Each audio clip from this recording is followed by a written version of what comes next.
Hi, my name's Jake. I live in Belchertown and I'm a father of two kids in the public schools.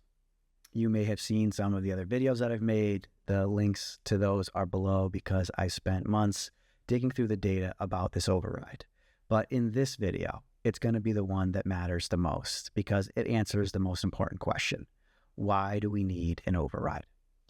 So let's start here because this might be the only video you see. For the most part, a town's budget only works if inflation stays under 2.5%, because under Prop 2.5, the town can only raise 2.5% more money than last year, no matter what inflation does. From 2000 to 2018, the average inflation rate was 2.2%. Over the last 5 years, the average inflation rate was 4.2%. So you may hear people say the town should live within its means, or the town should learn to manage a budget.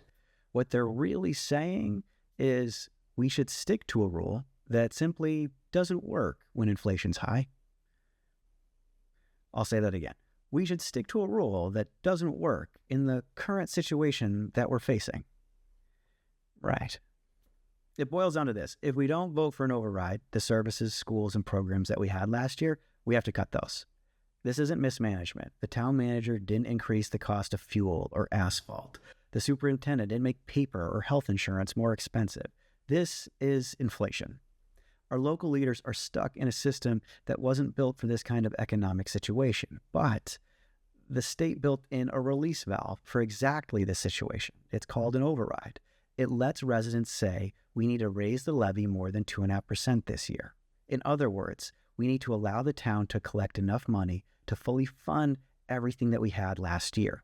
Next year, we go right back to the 2.5% cap. We don't reset the system or the percentage. We just stop falling behind.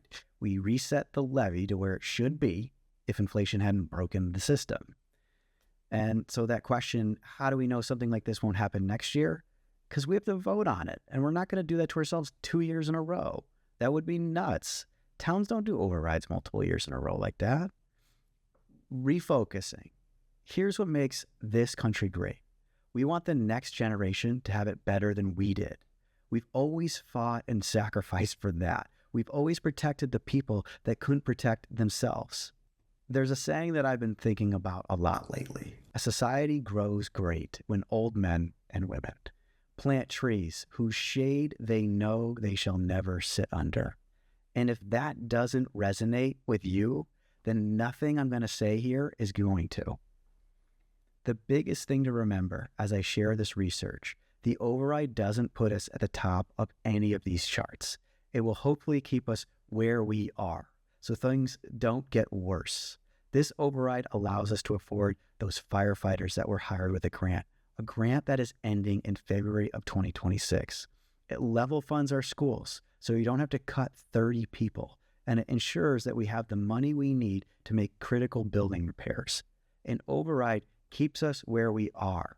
And when you see where we actually stand, I think most of you are going to say, we're better than that. But for now, this is about holding on to what we currently have. So why we need this? I looked at it 3 different ways. First, I looked at how Belchertown compares to our neighboring towns. You know, the ones where our kids play sports, or they go do dance or gymnastics. And in every category, public safety, public works, per pupil spending, we are below average. Just so you know, these are the border towns in blue. The green towns are the ones 1 town away. So then I dug a layer deeper. What about those towns that are close, but also have similar populations as us? Because I don't think we compare super well to Springfield or Brimfield. So geographically close, but similar populations.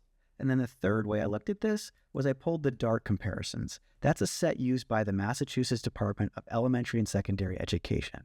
These are the districts the state says are most similar to us for educational comparisons. But here's a huge spoiler alert. It doesn't matter which comparison group you choose. We're always way behind. But let's start with something simple. Spending on public works just per resident. These are our neighboring towns. We spend 42% less than the average, and our town is the 6th largest in the state of Massachusetts. But sure, why would we include Chicopee, Springfield, and towns that are way smaller than ours? That throws off the comparison. Let's just look at towns with total populations that are 10 to 20,000 because Belchertown's population is 15,339. In that case, we're 17.6% lower than the average. Here are the DART towns. Bottom line, no matter what group you compare us to, we're below average. The same goes for public safety spending. We're 9% below our neighboring towns, 9.9% below those towns that are geographically close to us but also have a similar population.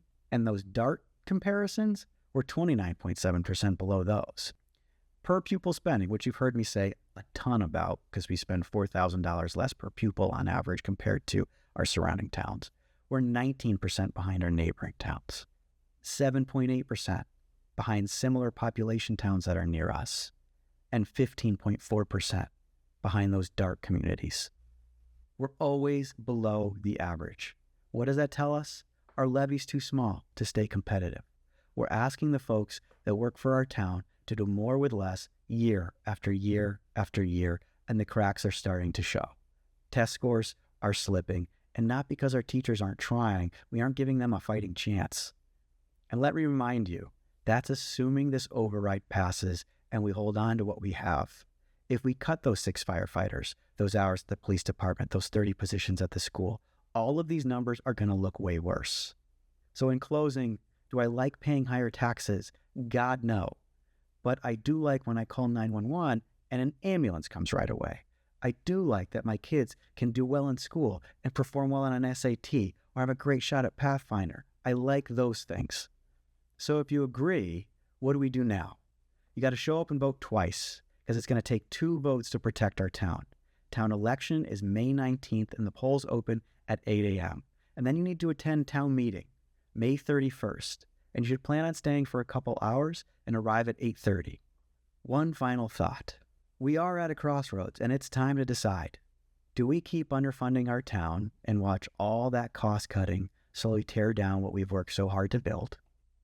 Or do we say, not on our watch, not in this town. We're going to protect what we have and invest in what matters. We're going to plant trees whose shade we may not be able to sit under. Because this isn't about getting more, it's about not losing what we already built. Show up, vote May 19th, vote May 31st, and let's protect our town.